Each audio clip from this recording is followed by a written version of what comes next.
በለው በለው በለው በለው ኤቭሪባዲ የዛሬው ይለያል ነው የምላችሁ። አታምኑኝም? don't you believe me? alright let me show you ላሳያችሁ እስቲ። እንደምን አላችሁ ወደ ቻናሌ ቤተሰቦች፣ ዛሬ ለየት ባለ ቪዲዮ መጥቻለሁ። it's about interview questions ነው። በዚህ ቪዲዮ 10 የተለያዩ የኢንተርቪው ጥያቄዎችን እነግራችኋለሁ። ዝግጁ ናችሁ? Today we are going to tackling the part 1 of the ultimate interview preparation guide. So I will break down the first 10 questions that your hiring managers always ask, right? Plus word for word answer. ዛሬ እንግዲህ በስራ ሰዓት ላይ ኢንተርቪው ጥያቄዎችን ልትጠየቁ የምትችሉትን 20 የኢንተርቪው ጥያቄዎችን ይዤላችሁ የመጣሁት። ነገር ግን በዚህ ውስጥ አይደለም 20ውን የምነግራችሁ፣ ዛሬ 10ውን እነግራችኋለሁ። በቀጣዩ ደግሞ ቪዲዮ ፓርት 2 የምሰራላችሁ ይሆናል። በዛ ደግሞ 10ውን ኢንተርቪው ኩዌስችንስ የምነግራችሁ ይሆናል ማለት ነው። ስራ ፈላጊዎች እንዲሁም የተለያዩ የስራ እድል ኢንተርቪው ለተጠሩ ወይም ለሚጠሩ ወይም ደግሞ ልትጠሩ ስለሚችሉ ይሄ ቪዲዮ ለእናንተ ነው። እንግዲህ let me take you to the first questions. የመጀመሪያው እንግዲህ tell me about yourself ትባላላችሁ። tell me about yourself ስትባሉ እንግዲህ የምትጠየቁት ስለራሳችሁ ነው ማለት ነው። እስቲ ስለራስህ ንገረኝ። it could be educational background። በዚህ ውስጥ እንግዲህ ፎከስ ማድረግ ያለባችሁ relevant skill ናችሁ ላይ ነው ማለት ነው። relevant skills aligned with the job ማለት ነው። ስለዚህ ለስራው ጠቃሚ የሆኑ ኢንፎርሜሽኖችን ብቻ ታቀርባላችሁ ማለት ነው። በዚህ ስትታወሩ ደግሞ use the present, past እና future መጠቀም እንዳትረሱ። ላይክ በንግግራችሁ ላይ present tense ተጠቀሙ፣ past tense እና future tense ተጠቀሙ። እንዴት ማለት ላሳያችሁ። ለምሳሌ አሁን ይሄ ምሳሌ ነው። I am marketing specialist with 3 years of experience scaling social media campaigns, and at last roles I boosted engagement by 60%. So I am excited to bring that growth to your team. ልትሉ ትችላላችሁ። you see that marketing specialist ብለናል። this is present tense ማለት ነው። 3 years of experience through past tense ነው ማለት ነው። እንግዲህ መጨረሻ ላይ ደግሞ I am excited to bring that growth to your team, this is future tense ነው ያሳያል ማለት ነው። ስለዚህ ባጭሩ ስለራሳችሁ ስታወሩ ኤክስፕሌን ለማድረግ ራሳችሁን ተለማምዳችሁ መሆን አለበት። የመጀመሪያው ጥያቄያችሁ ይሄ ነው ማለት ነው። ሁለተኛው ልትጠየቁት የምትችሉት ደግሞ why do you want to work here ልትባሉ ትችላላችሁ። why do you want to work here ልትባሉ መልሳችሁ ምንድነው? ኮሜንት ላይ የምታውቁትን እናንተ ጻፉልኝ።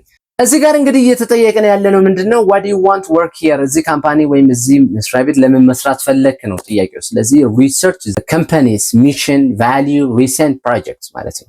እዚህ ጋር ይሄንን ለመመለስ ምን ያስፈልጋል? የመጀመሪያ ሪሰርች አድርጉ። የካምፓኒውን ስም፣ ሚሽኑ፣ ቫልዩ ምንድነው፣ ሪሴንት ፕሮጀክት የሰራቸው ስራዎች ምናምን አጥንታችሁ ሄዳችሁ ነው ይሄንን ልትናገሩ የምትችሉት ማለት ነው። ሁለተኛ ላይ ማድረግ ያለባችሁ connect your passions to theirs ማለት ነው። የእናንተን ፓሽን ከመስሪያ ቤቱ ኤም ጋር ወይም ቫልዩ ጋር ወይም አገናኙት ማለት ነው። ራይት በዚህ መልኩ ልታወሩ ትችላላችሁ። ምሳሌውን ላሳያችሁ እንዴት ልታደርጉት እንደምትችሉ። I admire your company's focus on sustainability. As someone who volunteers at eco initiatives, I would love to contribute to your Green Each project. You see that? እናንተን ኢንተርኔት I love to contribute to your Green Each project ስትሉ እዚህ ጋር ኮኔክት አደረጋችሁት ማለት ነው with the company aim ጋር። ስለዚህ ይሄንን ልትጠየቁ ትችላላችሁ። ልምምዳችሁ ማድረግ እንዳረሱ ማለት ነው። ሶስተኛው ጥያቄ ደግሞ what's your greatest weakness ልትባሉ ትችላላችሁ። አንዳንድ ቦታዎች ላይ የኔ ድክመት ብላችሁ የምታስቡት ምንድነው ነው ጥያቄያቸው። ስለዚህ እዚህ ጋር እናንተ መጠንቀቅ አለባችሁ። show self awareness and growth ማለት ነው። self awareness self growth ማሳየት አለባችሁ። avoid cliches like I am perfections የሚለውን ማስወገድ አለባችሁ። እኔ በቃ በጣም አንደኛ ነኝ ምርጥ ነኝ ማለት የለባችሁም በሁሉም ነገር ላይ። ስለዚህ የሆነ ነገር አዌር እንዳላችሁ የምታውቁት ነገር እንዳለ በሆነና በዛ ላይ ደግሞ ማሳደግ እንደምትፈልጉ ያንን ነገር የምታውቁትን ነገር ማሳደግ እንደምትፈልጉ ምናምን መናገር አለባችሁ ማለት ነው። ለምሳሌ ሳምፕል እንዲሆናችሁ ትንሽ የሆነች ምሳሌ ላሳያችሁ። ድክመታችሁን ለመግለጽ ለምሳሌ ይሄን ምሳሌ ተመልከቱ። I used to struggle with time management. You see that? I used to struggle with time management, but now I use tools like Trello to prioritize tasks. ልትሉ ትችላላችሁ። You see that? ታይም ማኔጅመንት ላይ ትንሽዬ ችግር እንዳለብኝ ገልጫለሁ። ነገር ግን ያችን ደግሞ ሶልቭ ለማድረግ የተለያዩ ቱሎችን ትሪሎ እንደተጠቀምኩ ጠቅሻለሁ ማለት ነው። ገባችሁ? እንደዚህ አያርጋችሁ እናንተም ልገልጹ ትችላላችሁ ማለት ነው ዊክነሳችሁን። ነምበር 4 ወይም describing challenge you overcome ማለት ነው። describe a challenge you overcome ብትባሉ ለምሳሌ በስራ ቦታው ላይ እንዴት አድርጋችሁ ነው ችግሩን መቀርፉት? እስቲ የሆነ ቻሌንጅ ቢገጥማችሁ ምን በማድረግ ነው የሚል ጥያቄ ያቀርቡላችኋል። ለዚህ መልስ ምን ትመልሱ ይሆን? እስቲ አስባችሁ ታውቃላችሁ? ይሄን ከመመለሳችሁ በፊት ግን use the STAR method መጠቀም አለባችሁ። STAR method ማለት situations, task, action እና result right? ሲቹዌሽን ትወስዳላችሁ፣ ከዛስ ታስኩን፣ ከዛስ አክሽን ትወስዳላችሁ፣ ከዛ ሶሉሽን ታቀርባላችሁ። ለምሳሌ እስቲ ሳምፕል እንዲሆናችሁ በዚህ መልኩ ነው ችግር የምቀርፈው ብላችሁ ስታወሩ አሁን ማሳያችሁ ምሳሌ በመጠቀም የራሳችሁን ፍሬት ማድረግ ነው ማለት ነው። My team missed a client's deadlines. I recognized tasks and delegated effectively and we delivered 2 days early. right? do you understand? በዚህ መልኩ ሪኮግናይዝ በማድረግ ታስኩን እንግዲህ ኢፌክቲቭሊ የሆነ የራሳችሁ ሜካኒዝም ይጠቀማሉ ብላችሁ ሊሆን ይችላል ማለት ነው። alright number 5 question ደግሞ አምስተኛ ላይ ልትጠየቁ የምትችሉት where do you see yourself in 5 years ልትባሉ ትችላላችሁ። እስከ 5 ዓመት በኋላ ራስን የት ላይ አገኘዋለሁ ብለ ኤክስፔክት ታደርጋለህ የሚል ጥያቄ ሊያቀርቡላችሁ ይችላሉ። በዚህ ሰዓት ላይ ሁለት ነገሮች ማስተዋል ያስፈልጋል። አንደኛ show ambition but align with the company's goal ማለት ነው። አምቢሽናችሁን አሳዩ፣ ነገር ግን አላይን አድርጉት with the company's goal ማለት ነው። ከካምፓኒው ጋር የተገናኘ ቢሆን አሪፍ ነው። avoid sounding overly self-centered ማለት ነው። ስለዚህ አሁን የማይመጥን ቃላቶችን መጠቀም የለባችሁም። ምሳሌ የሚሆናችሁን ላሳያችሁ። I see myself leading projects in AI development which align with your company's focused on tech innovation ሊሆን ይችላል። you see that ካምፓኒ መምራት ነው ብላችሁ ትገልጻላችሁ። ስለዚህ ይሄ ከካምፓኒው ጎል ጋር የተገናኘ ነው ማለት ነው። በዚህ መልኩ መመለስ ትችላላችሁ።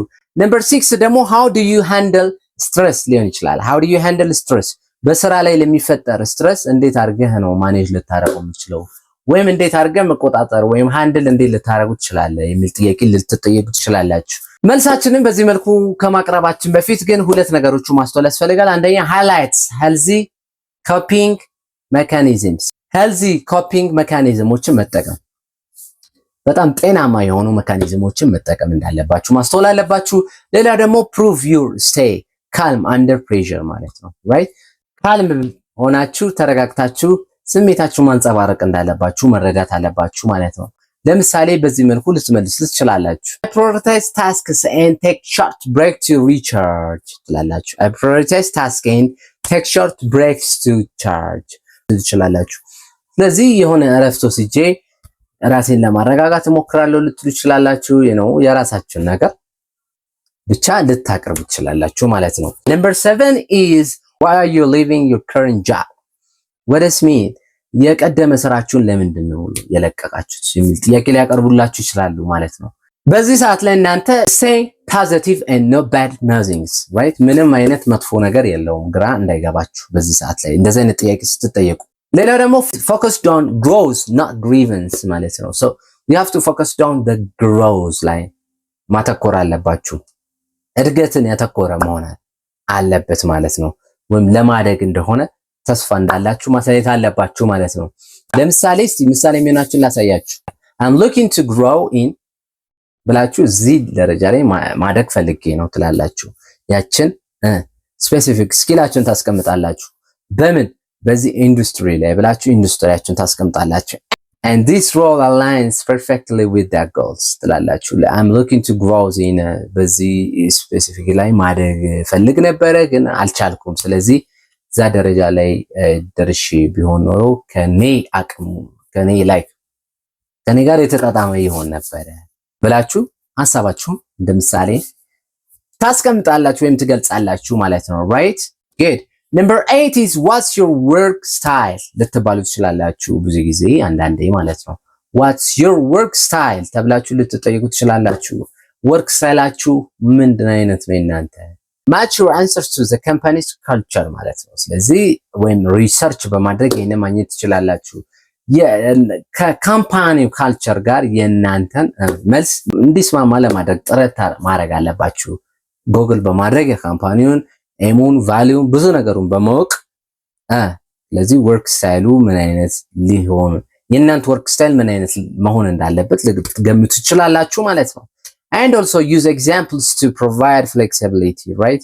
use ኤግዛምፕሎችን መጠቀም አለባችሁ to prove flexibility, relax በቃ ነፃ ሆናችሁ ነገሮችን እየገለጻችሁ እንደሆነ ለማሳየት ምሳሌዎችን እየጠቀሳችሁ ብታወሩ ጥሩ ነው። ላሳያችሁ ሳምፕል የሆነች ንግግር ማለት ነው። I thrive in collaborative environment but can work independently.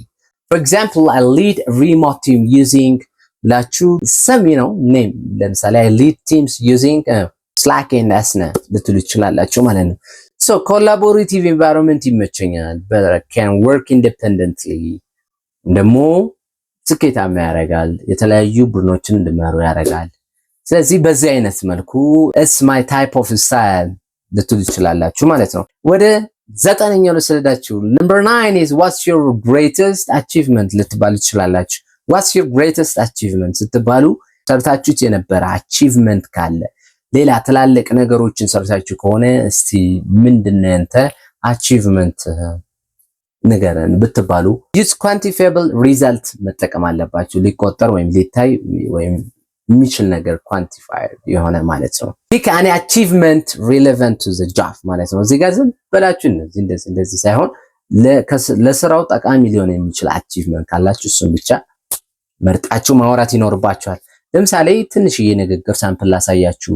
በማንኛውም ስራ ላይ ሊሆን ይችላል። ይሄ ሳምፕል ነው ማሳያችሁ። I reduce production costs by 30% by streaming workflows saving my companies ይሄን ያህል amount ብላችሁ የብሩ መጠን አኑዋሊ ማትረቹ እያላችሁ ነው ማለት ነው። ሰው ለመጨረሻው ወስዳችሁ 10ኛው do you prefer teamwork or solo work ተብላችሁ ልትጠይቁ ትችላላችሁ።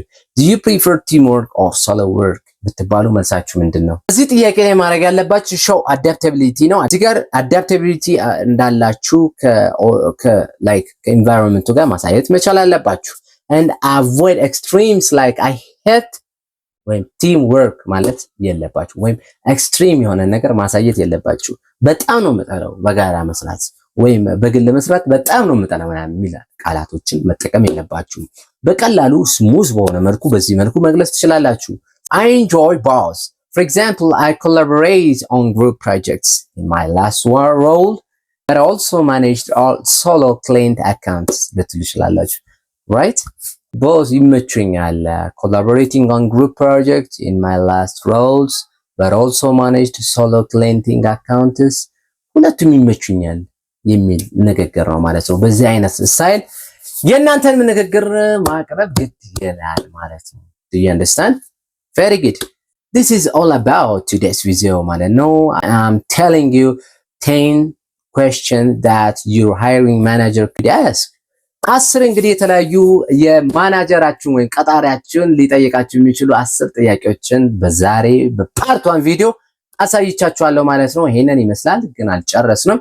የዚህ ቪዲዮ ፓርት 2 ደግሞ by the next time ላይ እለቅላችኋለሁ። እሱ ቪዲዮ እንድታዩ ኮዲው እየጋበዝኩኝ እንግዲህ በዛሬው ዕለት በእርግጠኝነት እንግዲህ ይሄ ቪዲዮ እንደሚጠቅማችሁ ተስፋ አደርጋለሁ። ስራ እንግዲህ ለመቀጠር ብዙ እድሎችን ልናገኝ እንችላለን። በዛ አጋጣሚ ደግሞ እነዚህን ጥያቄዎች ልንጠይቅ የምንችላቸው ስለሆኑ በጣም ይጠቅሟችኋል ማለት ነው። ነገር ግን ከኢንተርቪው በፊት ልምምድና ፕራክቲስ ማድረግ in front of the mirror ያስፈልጋል ማለት ነው። ያንን በማድረግ እነዚህን ጋይዶችን ደግሞ ጥያቄዎችን ሬዲ አድርጋችሁ ራሳችሁን ከሄዳችሁ ሁሉም ነገር ይቀላል ማለት ነው። I really say good luck for your job everybody። ለእንግዲህ መልካም የስራ እድል ይሁንላችሁ እላለሁ። በቀጣይ አሪፍ እና ምርጥ ቪዲዮ ይዤላችሁ የምመጣ ይሆናል። ከዛ በፊት ለዚህ ቻናል አዲስ ከሆናችሁ አሁኑኑ ሰብስክራይብ እና ላይክ አድርጉልኝ። የትኛውን ጥያቄ እስቲ እንደተመቻችሁ ወይም የገመታችሁት እንዳልሆነ በኮሜንት ላይ ብትጽፉልኝ በጣም ደስ ይለኛል ማለት ነው። ለአስተያየታችሁ ምላሽን ለመስጠት ዝግጁ ነኝ። በቀጣይ አሪፍና ምርጥ ቪዲዮ እንገናኛለን። እስከዛው ባይ ባይ ቻው።